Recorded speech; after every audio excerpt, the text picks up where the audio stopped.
ఏడియన్ news కి స్వాగతం. Andhra Pradesh editors and journalist union APEJU జిల్లా 4వ మహాసభలు నెల్లూరు పట్టణంలోని టౌన్ హాల్ నందు ఘనంగా నిర్వహించారు. ఈ సందర్భంగా నూతన కమిటీని ఎన్నుకున్నారు. అధ్యక్షులుగా గట్టుపల్లి శివకుమార్, ప్రధాన కార్యదర్శిగా వెలసిరి కుమార్, కోశాధికారిగా మాట్ ఎడ్డి రత్నప్రసాద్, గౌరవ అధ్యక్షులుగా వేల్పుల శేష చలపతి, గౌరవ సలహాదారులుగా గుండాల ప్రతాప్ రెడ్డి, ఉపాధ్యక్షులుగా D Varaprasad, C Sarala, S Saraswati, K Uday Kumar Reddy, Sheikh Rizwan, A Venkateswarlu తదితరులను ఎన్నుకున్నారు. వీరితో పాటు సహాయ కార్యదర్శులుగా D Uday Kumar, G Sunil Kumar, K Venkataramana, V Madhusudhana Rao, K గోపిని ఎన్నుకున్నారు. కార్యవర్గ సభ్యులుగా T Ramesh, J Sujini, Sheikh Rafi, P Chakradhar, Sheikh Zakaullah తదితరులను రాష్ట్ర కన్వీనర్ మేకపాటి మాల్యాద్రి ఏకగ్రీవంగా ఎన్నుకున్నారు. ఈ కార్యక్రమానికి ముఖ్య అతిథిగా నెల్లూరు జిల్లా సమాచార శాఖ డిప్యూటీ డైరెక్టర్ సదారావు పాల్గొన్నారు. ఈ సందర్భంగా పలువురు మాట్లాడుతూ నెల్లూరు జిల్లాలో జర్నలిస్టుల హక్కుల కొరకు గత 4 సంవత్సరాలుగా ఏపీఈజేయు సభ్యులు ఎనలేని కృషి చేస్తున్నారని అన్నారు. అదే క్రమంలో ఈ నూతన కార్యవర్గం సైతం జర్నలిస్టుల హక్కుల కొరకు ప్రభుత్వం ద్వారా రావాల్సిన అన్ని రకాల సహాయ సహకారాలు అందే విధంగా ప్రతి ఒక్క జర్నలిస్టుకు లబ్ధి చేకూరే విధంగా నిరంతరం కృషి చేయాలని సూచించారు. వీటితో పాటు విజయవాడ వరద బాధితులకు జర్నలిస్టుల సొంత నిధులతో కొంత నగదును ముఖ్యమంత్రి సహాయనిధికి అందజేసేందుకు సిద్ధంగా ఉన్నామని ఏపీఈజేయు కార్యవర్గ సభ్యులు తెలిపారు. గతంలో కూడా మీకు ఇళ్ల స్థలాల విషయంలో ఒక్కొక్క యూనియన్ వాళ్ళు ఒక్కొక్కరు వెళ్ళి కలెక్టర్ గారిని కలిసి మాకు ఇళ్ల స్థలాలు కావాలని అడిగారు. ఆయన నాకు చెప్పారు, అందరూ ఒకసారి రమ్మని నా దగ్గరికి. అది నేను అందరితో మాట్లాడగా నా వల్ల కాలేదు. మరి ఇప్పుడు ఏదో కొంచెం కార్యరూపం దాల్చే అవకాశం ఉంది కాబట్టి మీరందరూ ఒక దాటి మీదకి వచ్చి అందరూ కలిసి మీ హక్కుల్ని సాధించుకోవడానికి ప్రయత్నం చేయాలని కోరుకుంటున్నాను.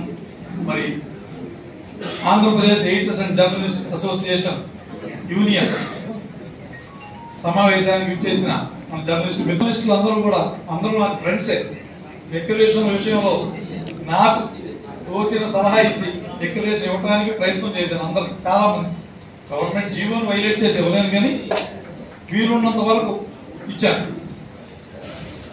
తర్వాత మన నరసింహారావు గారు ఉన్నారు, ఆయన ఫ్రీలాన్సర్, చాలా పత్రికలు సీనియర్ జర్నలిస్ట్, కానీ ఆయనకి మనం డిక్లరేషన్ ఇచ్చే అవకాశం లేకుండా ఉంది.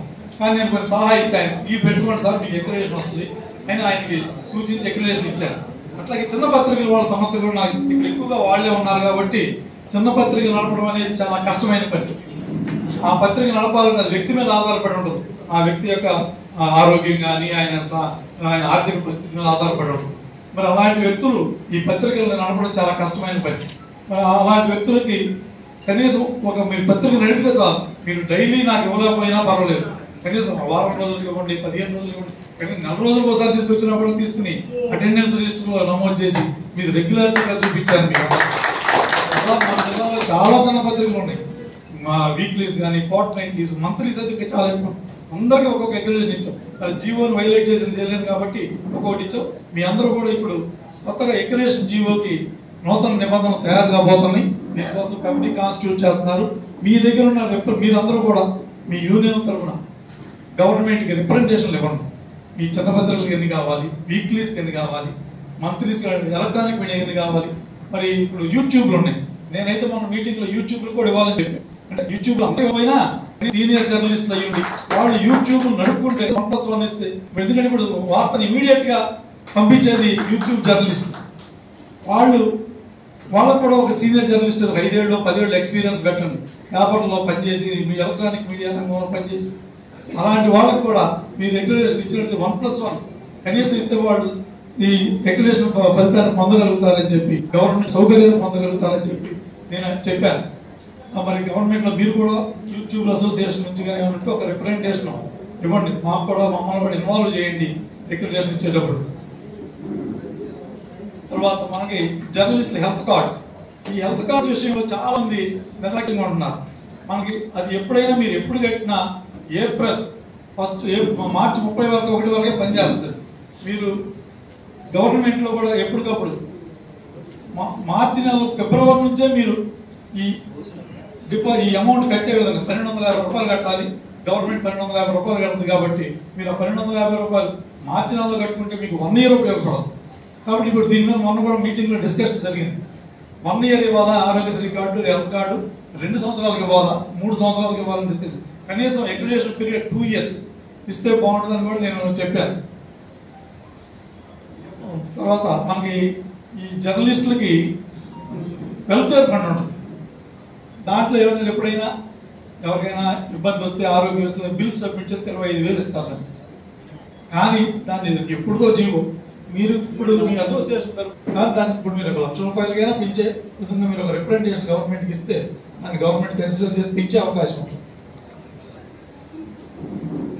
తర్వాత యాక్సిడెంటల్ పాలసీ, దీనికి ₹203 గవర్నమెంట్ కడితే, ₹204 గవర్నమెంట్ కడితే ₹203 జర్నలిస్టులు కట్టాలి. దీన్ని గత ప్రభుత్వంలో ఉండేది 2014-19 మంది ఉంది. కానీ 2019 తర్వాత ఈ స్కీము ఇంప్లిమెంట్ కాకుండా అట్లా ఉండిపోయింది. దీని మీద నేను ప్రపోజల్ కూడా పంపించాను గవర్నమెంట్, ఇన్సూరెన్స్ కంపెనీతో మాట్లాడేసి. మరి దీని మీద కూడా మీ యూనియన్లు గవర్నమెంట్కి ఒక రిప్రజెంటేషన్ ఇచ్చి ఇది కంటిన్యూ అయ్యే విధంగా చూడాలని కోరుకుంటున్నాం.